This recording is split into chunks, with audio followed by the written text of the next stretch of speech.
Hello बच्चों। आज जो हम लोग स्टार्ट करने वाले हैं केमिकल काइनेटिक्स का लेक्चर्स नंबर 2। केमिकल काइनेटिक्स, ठीक है। जिन्होंने फर्स्ट लेक्चर्स नहीं देखे हैं उन्होंने सबसे पहले आप फर्स्ट लेक्चर्स को देखिए, उसके बाद ये लेक्चर्स नंबर 2 पे आप आइए।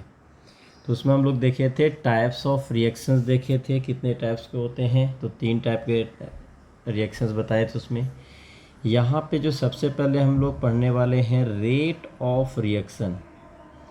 Rate of reaction, rate of reaction को हम लोग शॉर्ट में ROR बोलेंगे। क्या बोलेंगे? ROR, rate of reaction. क्या होता है rate of reactions? Rate of reactions क्या होता है कि टाइम के अकॉर्डिंग रिएक्टेंट क्या होता है, डिक्रीज होता है, और टाइम के अकॉर्डिंग प्रोडक्ट क्या होता है, इंक्रीज होता है। तो रिएक्टेंट डिक्रीज एंड प्रोडक्ट क्या होता है, देखिए ए और ए बी प्रोडक्ट है, ठीक है। तो सपोज कीजिए टाइम 0 पे ये 2 मोलरिटी रहा होगा, तो टाइम 0 पे प्रोडक्ट क्या बनेगा, 0 बनेगा। टाइम टी यानी कि 2 मिनट, 5 मिनट, जो भी आपको मिनट लेना है, यहाँ पे सेकंड में लेना है, डे में लिखना है, जो भी ले सकते हो। तो यहाँ पे क्या होगा कि 2 में से सपोज कीजिए कि 1 डिक्रीज हुआ, तो ये 1 यहाँ पे प्रोडक्ट के फॉर्म में बनेगा। तो देखिए रिमेनिंग अमाउंट यहाँ पे कितना बचा रह जाएगा, 1। तो टाइम जब 0 था तो रिएक्टेंट कितना था, 2 था। जब टाइम 2 सेकेंड आ गया या 2 मिनट आप बोल सकते हो कि आया, तो रिएक्टेंट 1 रिमेनिंग रह गया और प्रोडक्ट कितना आ गया, 1 हो गया। इसका मतलब ये है कि टाइम के अकॉर्डिंग रिएक्टेंट डिक्रीज होता है और टाइम के अकॉर्डिंग प्रोडक्ट क्या होता है, सॉरी, टाइम के अकॉर्डिंग रिएक्टेंट क्या होगा, डिक्रीज, और प्रोडक्ट क्या होगा, इंक्रीज होगा। तो यहाँ से आप डिफिनीशन लिखेंगे, change in concentration, change in concentration of reactant, of reactant और प्रोडक्ट, और product per unit time, per unit time, per unit time, ठीक है। तो ये आपका हो गया rate of reaction, change in concentration of reactant और प्रोडक्ट पर यूनिट टाइम। अब इसको आप कैसे लिखेंगे, ROR, इसका फार्मूला क्या हो जाएगा, ROR, change in concentration, change in concentration divided by change in time, change in time. Clear? अब देखो ROR जो आपको आएगा, चेंज इन कॉन्सेंट्रेशन मतलब फाइनल कॉन्सेंट्रेशन, C मतलब कॉन्सेंट्रेशन, F मतलब फाइनल, C मतलब कॉन्सेंट्रेशन, I मतलब इनिशियल। ऐसे ही T final minus T initial लेंगे टाइम में, ठीक है। तो इसको आप delta C upon delta T बोलेंगे। तो जब भी आप यहाँ पर रेट कैलकुलेट करोगे तो नेगेटिव और पॉजिटिव दोनों आएगा। अब आपके माइंड में ये आएगा कि रेट पॉजिटिव कब होगा और रेट नेगेटिव कब होगा। तो रेट जो पॉजिटिव है, ये पॉजिटिव नेगेटिव जो आ रहा है, यहाँ पे कभी भी रेट नेगेटिव नहीं होता। ये माइंड में आपको याद रखना है बिल्कुल कि कभी भी रेट जो होता है वो नेगेटिव नहीं होता। जब भी होगा तो क्या होगा, पॉजिटिव होगा। तो ये पॉजिटिव साइन जब आएगा तो ये क्या बताएगा, पॉजिटिव साइन के मतलब है कि रेट ऑफ जो प्रोडक्ट है वो क्या होता है, इंक्रीज होता है। तो आप यहाँ पे लिख सकते हो पॉजिटिव साइन जो यूज होता है, positive sign used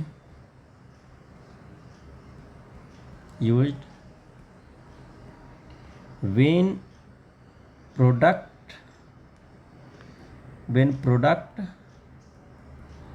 of concentration is increase and negative sign used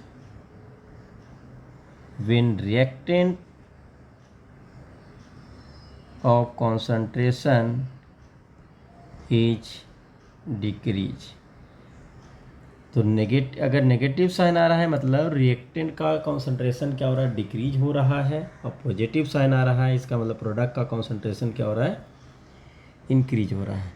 आप यहाँ पे ग्राफ भी बना सकते हैं। ग्राफ जो बनाना है आपको, कॉन्सेंट्रेशन और टाइम के रिस्पेक्ट में ग्राफ बनेगा।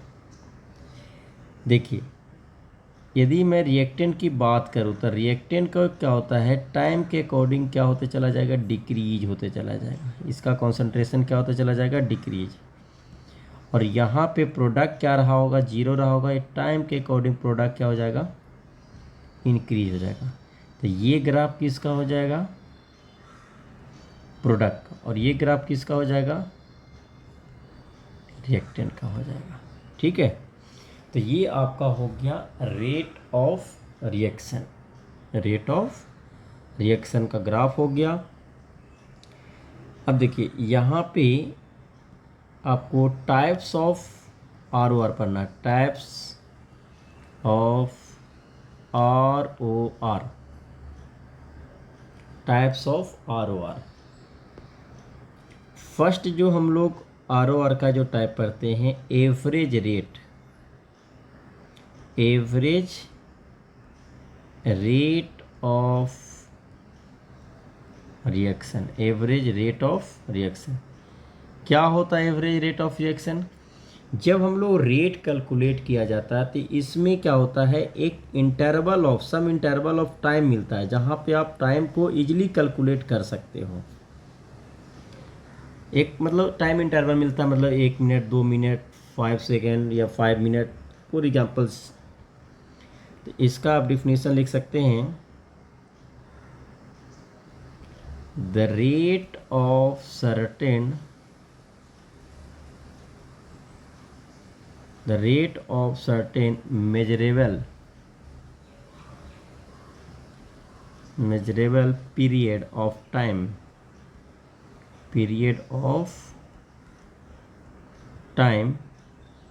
during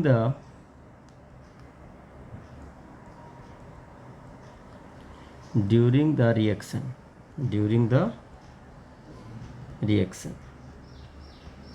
तो आप लिख सकते हैं जो रेट एवरेज है, रेट एवरेज, इसको final concentration minus initial concentration divided by final time minus initial time, और इसको आप मॉड में भी आप यूज करके चल सकते हैं, या आप इसको इस फॉर्म में भी लिख दिया जाता है। इनिशियल कॉन्सेंट्रेशन, फाइनल कॉन्सेंट्रेशन को 80 से डिनोट करते हैं, इनिशियल को A0 से भी डिनोट कर सकते हैं, T2 माइनस T1 भी हम लोग लिखकर चल सकते हैं। क्लियर? नौ सेकंड जो ROR का टाइप है, instantaneous rate of reaction.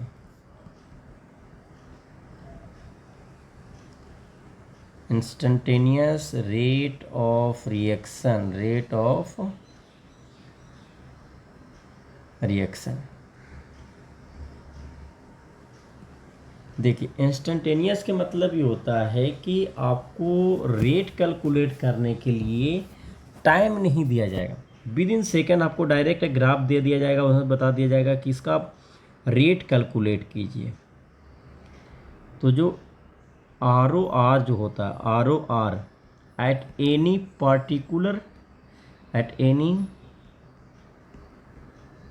particular instant during the reaction।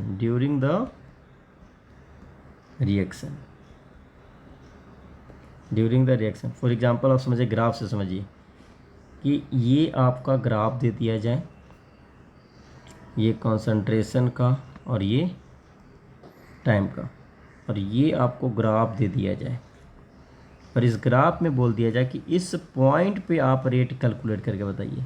तो आपको करना क्या है कि इस पॉइंट से आप एक टेंजेंट को ड्रॉ कीजिए।